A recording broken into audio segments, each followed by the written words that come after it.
Stacy the Blackfeather Intuitive, and welcome to Divinely Decked Tarot and Oracle Reviews done Stacy style. And today I'm excited to share yet another lot box purchase from eBay that I got. A bunch of boxes, a bunch of cards and decks, and all shapes and sizes. And this one I'm really excited about. It's one that is very popular. You've probably seen it all before, but it's brand new to me. So without further ado, let's get to it. Today we are exploring the Crow Tarot created by MJ Kulinan. And I gotta say, a lot of people have, I've been seeing people working with this deck for a really long time, and I didn't really understand the appeal of it. And when it happened to show up in one of my lot boxes, I was like, okay, this is going to be a good opportunity to check it out. I also, if you're interested, did a full review of the same creators for Haxa Tarot. And I got to tell you, that one surprised me. That one blew me away. And I was like, okay, well, now I'm really excited to explore the Crow Tarot because I didn't think I was going to like it. And I was so wrong. So really excited to look at this today. It's in a really nice box, a solid box. It is published by US Games. This came out in 2019. So like I said, it's been around for a while, but it is new to me. This is a used copy. So I don't know, kind of what shape it's in, but it's got again, a really nice quality box. It does come with a book here. Ooh, I like that the book is matte. A nice matte finish. We have the crow, squawking on the stage here. A very special thank you to my beautiful daughter, River, who inspires me every day to create art for the sake of happiness first. Oh, that's so pretty. Okay, so she talks a little bit about why she created it. She's got the major arcana, no pictures with it, but she does give keywords. She talks about the element that it's associated with and then gives a pretty lengthy message. We've got wands here. She starts with the minor arcana and the wands, keywords, element, and then the meaning of the card, cups, suit of swords, and pentacles. So she doesn't change up the wording or anything like that. Looks like she gives some reading options. Yeah, spreads in the back.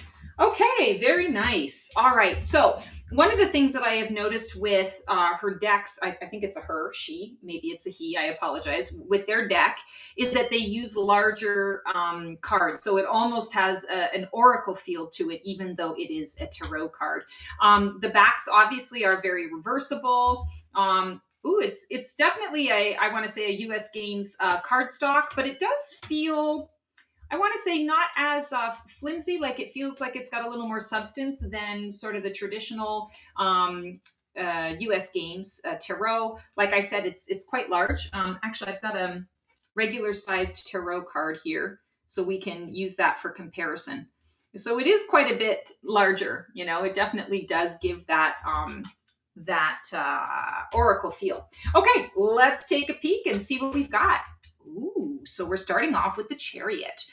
So bordered, we definitely have bordered energy. So it's kind of got a little bit of that ancient feel. It's not quite white. It's not quite cream. It almost looks like, not dirty, but like a little bit of dirt on there. Very natural, very nature oriented, which makes sense. It's a crow deck.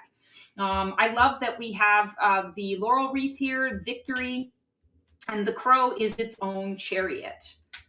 Here we have the Two of Pentacles, the balance. I also like that we've got the infinity sign here, the really obvious, figure showing, but then we also have kind of a reflection of it here where the wind is also giving a bit of that infinity energy. And there are two crows that are involved in that as well. So kind of a different dynamic there. King of Cups. Oh, very cool. And I love that, like, he's not sitting in the cup. He's not holding the cup. The cup is in front of him. And there's it looks almost a little bit like water has spilled. I know that's the base of the cup, but it also looks like some water has spilled. So King of Cups, his cup is full and overflowing. We have sort of that ocean energy behind him, but he is also on the sand. He's on the land. So he's grounded in his emotional energy. 10 of Pentacles.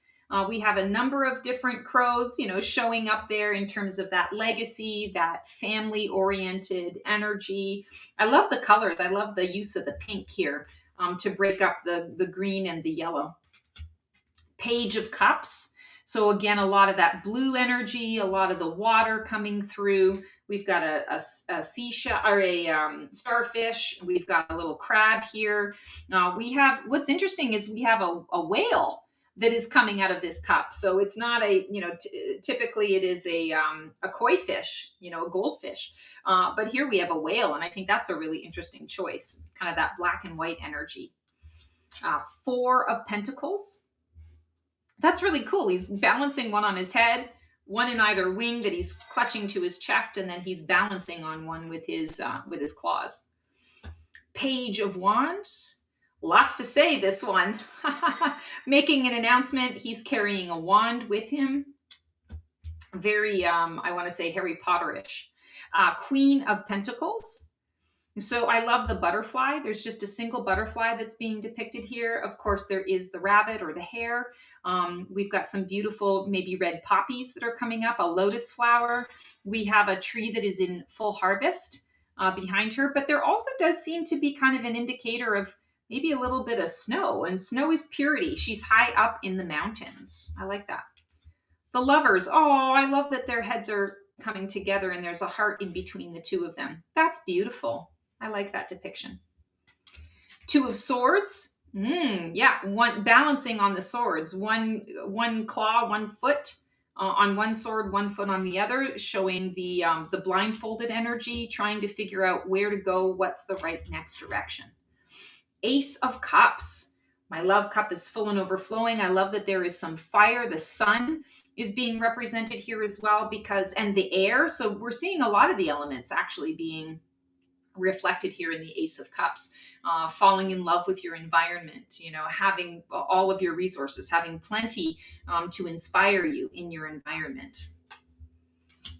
The Emperor. Interesting. So the Emperor is obviously sitting on his throne, but the crow is using the sword to sit on top of the Emperor, in essence.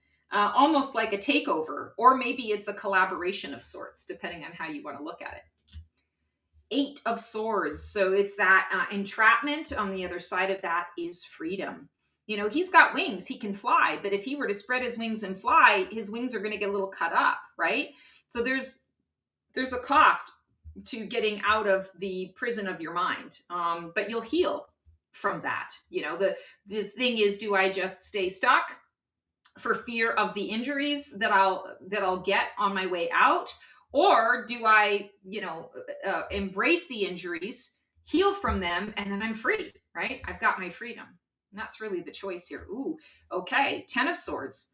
So, this crow has definitely been pierced by all of the swords. He's done. Stick a fork in him, right? No more. 6 of Wands. So victory. We've got that laurel wreath energy. A lot of the other crows are celebrating the victory. The sun is being reflected here. I love that. Ace of Wands. Ooh, that's super cool. A lot of air coming through, right? And feathers and air. What does fire need in order to grow, in order to exist? It needs oxygen. It needs the air. 6 of Pentacles. Interesting. So being given the fish, now he can eat. Being given the gift of the fish, but there are also the scales, kind of the scales of justice, right? Finding balance, the give and the take, the give and receive, the reciprocity, the generosity. The Hanged Man. Very interesting. So the crow's hanging upside down, almost like a little bat. This is a 5 of Pentacles. So grief, loss. We're seeing a lot of stormy weather, stormy energy. These two crows look downtrodden, but if they looked up, they would see that there's a place where they can take refuge. They have to look up. Hermit energy. Interesting. So just a single crow in a barren tree, seeking out the star. Seven of Wands, beautiful. And I love that there are so many feathers represented here with the wands. Again, the fire needs the air in order to exist, right? King of Wands, love that. Oh, I love the salamander that's being represented here. We've got the infinity sign. So it's definitely based on the Rider-Waite-Smith Tarot. It's loosely based, but it's got all of the elements, the same elements of the Rider-Waite-Smith Tarot. It's just in a different form. Here we have the Eight of Pentacles, so that work, that effort, the perfecting your craft, that mastery energy that's coming through. Knight of Pentacles, interesting. Collaboration with this beautiful horse. I love the poppies again. He's got the pentacle in his mouth, which makes it maybe a little bit difficult for him to talk or to, see very clearly what's going on. He needs to adjust his neck in order to see what's actually really going on. Four of Wands. So definitely establishing a new foundation, up-leveling your game. 10 of Cups. Oh, I love this. There's two little babies in the nest, and you've got the adult birdies that are, kind of celebrating. And there's another bird that's overseeing everything. That's really cool. The Empress. So all of that abundance. And there's a heart in the sun. That's interesting. Knight of Swords. Yes, impulsive. Looks like snow happening here. So really moving through the snow, moving through the cold, trying to get somewhere quickly. Eight of Cups. Releasing, letting go, walking away. The Star. 1 foot in the water, 1 foot on land.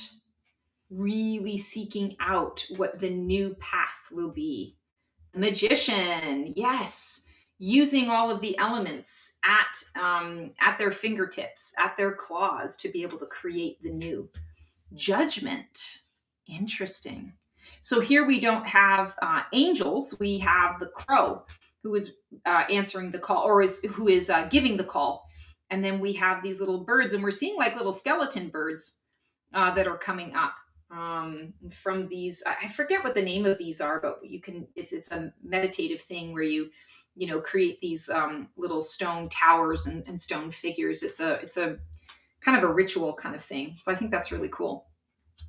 7 of Pentacles coming out. I love the colors in that, especially because this is harvest time. But what it's showing is actually the tree is barren, and yet it still has all of the pentacles. So it feels like, this crow went out and got the pentacles and saved them up for a rough winter, so that they still have what is required. Strength. Beautiful. I love the roses. King of Pentacles. I love the apples. King of Swords. Again, we have those feathers represented, which is the air. That's the sword's energy.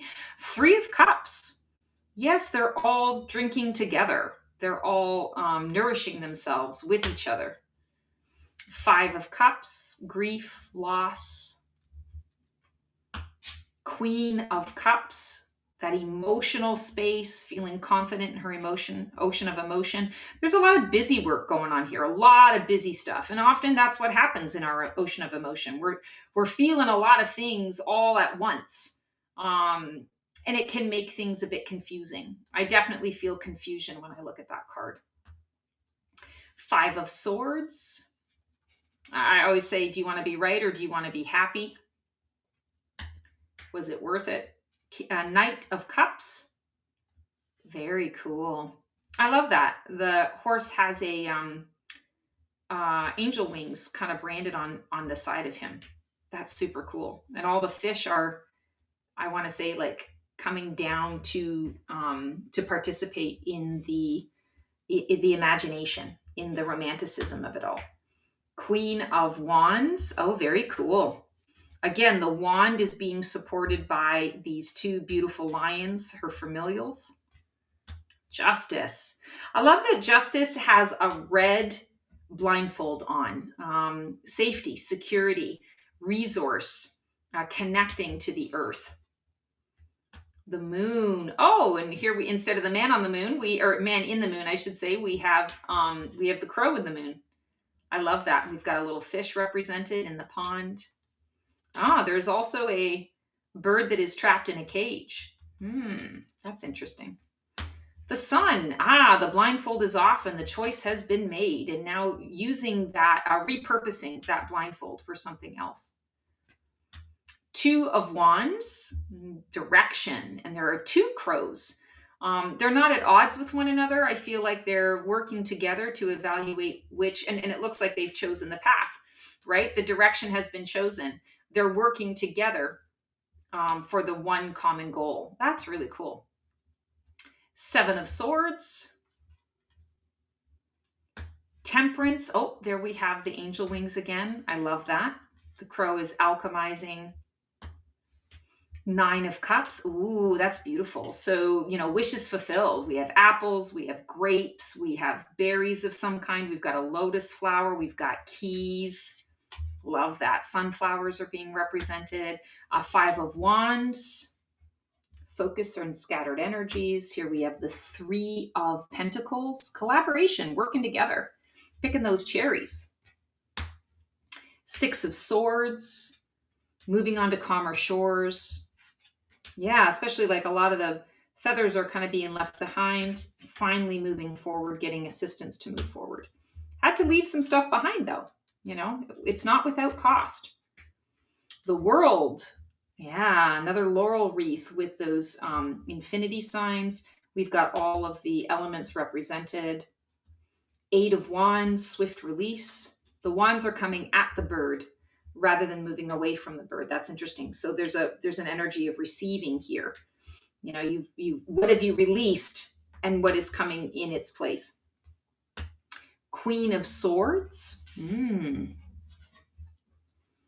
Wheel of Fortune. So no matter which way you spin it, you're going to have support.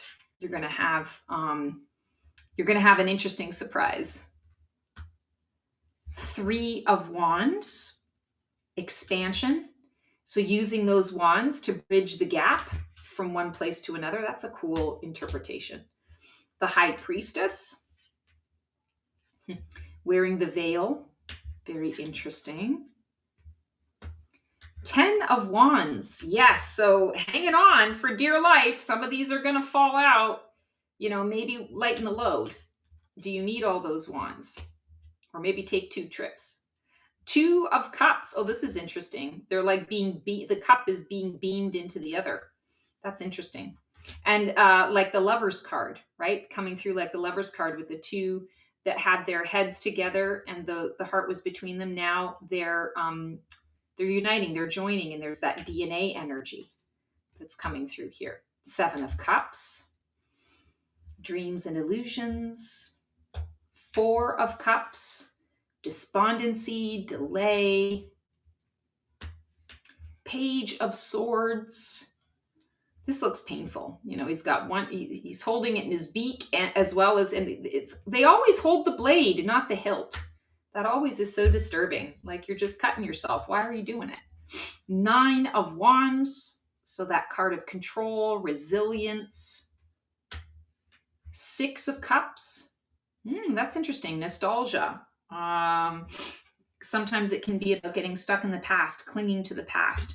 And there are some other, crows that are flying into, different territory. And this guy's just choosing to stay where it's warm and colorful and nice and sunny. Not mad at him for it. I'd probably make the same choice. Death.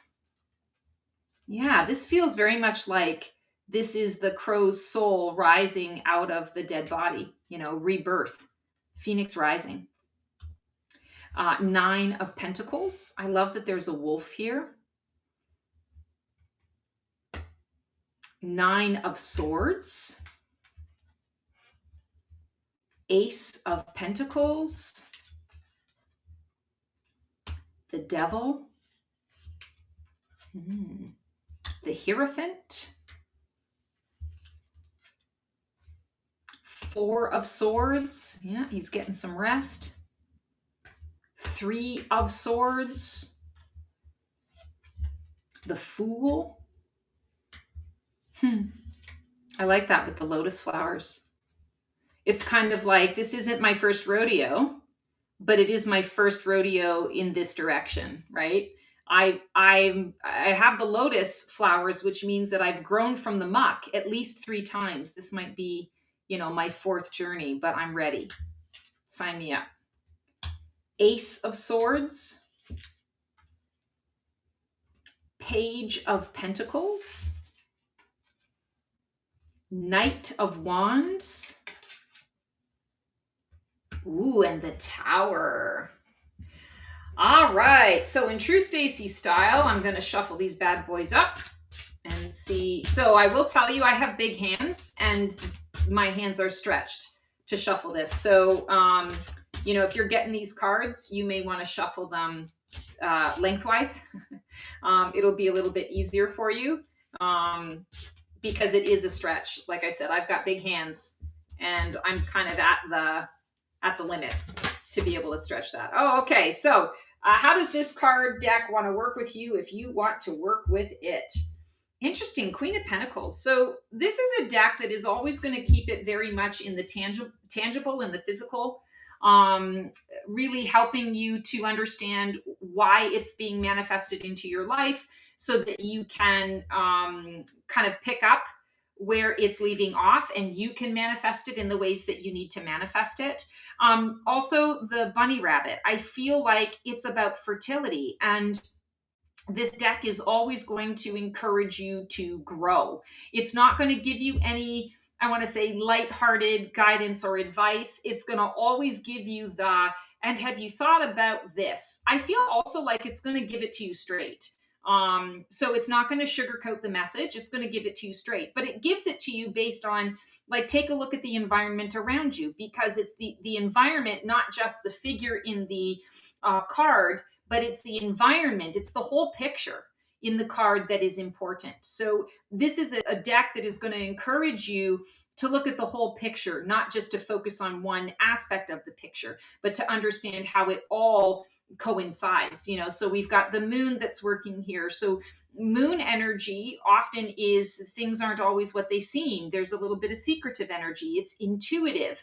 The bunny rabbit needs this kind of environment in order to eat and to survive and to have that fertility. There is a throne here. So there is the royalty energy needing to own your sovereignty, own your choices. There's a garden that has been growing. We have, ripe fruit that is here. So it's looking at the entire picture. There's a mountain to climb. There's a new journey that maybe it's behind you, or maybe you need to leave the safety and the security of your throne in order to be able to take a little journey, because you have everything that you need here, and now it's time to begin a new journey. So I feel like this deck is really going to encourage you to look at the big picture, to look at all of the factors in a situation, in a circumstance, and it's going to really ask you those extra questions about how you want to grow. All right, guys. So that is the Crow Tarot, and I'm gonna be honest with you. This is going to take me a little bit to get used to. I am typically not a huge fan of animal only decks, just because I'm super sensitive. I have a hard time seeing animals in peril. The knives, the swords going through the animals and the blood coming out of them can honestly, be a bit triggering for me. I'm not so triggered with this as much, but I want to say the colors and the imagery, not really my jam. So with every deck, I have to work with it a little bit to see if it's going to grow on me, how it wants to work with me. I will say to you, the Forhaxa Tarot was such a huge surprise, and I immediately felt a connection to it. Not immediately feeling a connection to this one, but I can see its appeal. And I understand that it really has the ability to give some really powerful messaging if you're open to receiving it. So if you are interested in purchasing Crow Tarot. I would love to hear what you think about it, how it affects you, because again, we are all as unique as the proverbial snowflake. And, what deck works for me may not work for you, and vice versa.